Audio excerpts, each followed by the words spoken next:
തിരഞ്ഞെടുപ്പ് അടുത്ത വേളയിൽ ശിവഗിരി മഠാധിപതി വിശുദ്ധാനന്ദ സ്വാമിയുടെ പ്രസംഗം ഏറെ ചർച്ചയാവുകയാണ്. ജയ്പൂരിൽ confederation of Sreenarayana Guru governing body മീറ്റിംഗിന്റെ ഔദ്യോഗിക ഉദ്ഘാടനം നിർവഹിച്ച് സംസാരിക്കുകയായിരുന്നു സ്വാമി. സ്വാതന്ത്ര്യം ലഭിച്ച് 70 ആണ്ട് കഴിഞ്ഞ് പിന്നോക്ക വിഭാഗക്കാരൻ പ്രധാനമന്ത്രി പദത്തിലെത്തിയപ്പോഴാണ് ശിവഗിരി മഠത്തിന് അംഗീകാരം ലഭിച്ചതെന്ന് വിശുദ്ധാനന്ദ സ്വാമി പറഞ്ഞു.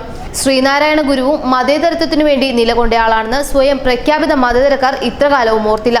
കേരളത്തിന്റെ സ്വന്തം പുത്രനായ KR നാരായണൻ രാഷ്ട്രപതിയായിരുന്നപ്പോൾ പോലും മഠത്തിന് അർഹതപ്പെട്ട അംഗീകാരം ലഭിച്ചില്ല.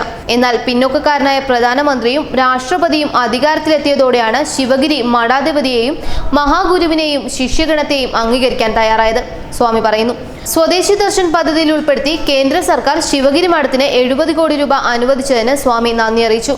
ഗുരുദേവന്റെ പരമ്പരയെ കേരളത്തിലെ മതേതര ജനതയെ മറക്കാൻ രാജ്യത്തിന് ആകില്ല എന്നതിന്റെ തെളിവാണിത്.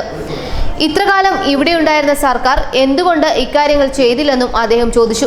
തനിക്ക് പത്മശ്രീ സമ്മാനിച്ച അവസരത്തിലാണ് ശ്രീനാരായണ ഗുരുവിന്റെ രഹസ്യ ശിഷ്യ പരമ്പരയിലെ ഗോപാൽ തന്ത്രികളുടെ മക്കളിൽ ഒരാളായ KG ജയനും പുരസ്കാര നേട്ടമുണ്ടായത്. ജയവിജയന്മാരുടെ പാട്ടുകൾ കേരളത്തിലും ഭാരതത്തിലും ഇത്രകാലം അലയടിച്ചിട്ടും ഇത് കാണുവാനോ കേൾക്കുവാനോ പഞ്ചേന്ദ്രിയങ്ങളും മനസ്സും ബുദ്ധിയുമുണ്ടായിരുന്ന ഒരു വരേണ്യ വിഭാഗം ഇവിടെ ഉണ്ടായിരുന്നില്ല. ഇതും ശിവഗിരിക്ക് ലഭിച്ച അംഗീകാരത്തോട് ചേർത്ത് വെക്കേണ്ടതാണ്.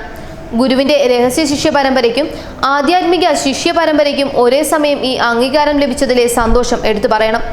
പത്മശ്രീ സമർപ്പണ വേദിയിലേക്ക് ആത്മീയ പരിവേഷത്തോടെ കടന്നു ചെല്ലാൻ കഴിഞ്ഞത് ഗുരുവിന്റെ ശിഷ്യ പരമ്പരയ്ക്ക് മാത്രമായിരുന്നുവെന്നും അവിടെയാണ് സർക്കാർ തങ്ങൾക്ക് നൽകുന്ന അംഗീകാരം മനസ്സിലാക്കേണ്ടതെന്നും സ്വാമി പറഞ്ഞു. ന്യൂസ് ഡെസ്ക് മലയാളി വാർത്ത.